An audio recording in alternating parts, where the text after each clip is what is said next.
Урматтуу Ош шаарынын тургундары, урматтуу коноктор, урматтуу кыргызстандыктар, мен сиздер менен дагы бир Ош шаарыбыздын жетишкендиктерин бөлүшкүм келди. Анткени биздин шаарыбыздын борборунда желегибиз бар.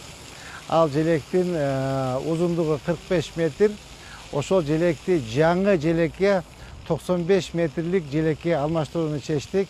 Анткени желегибиз канчалык бийик болуп көкөлөсө, бул кыргыз элинин жетишкендиги деп эсептейм. Бизде бир гана эң бийик желек Бишкек шаарында, анын узундугу 100 метр. Андан кийинки желек биздин Ош шаарында болот. Бул эски желекти аэропорттун алдына алып барып коебуз. Урматтуу шаардыктар, азыр убактынча ушул желекти алып туруш керек болот. Анткени жаңы желекти ордуна коюп, куруу иштерин бүтүргүчө убакыт алып турушка туура келет.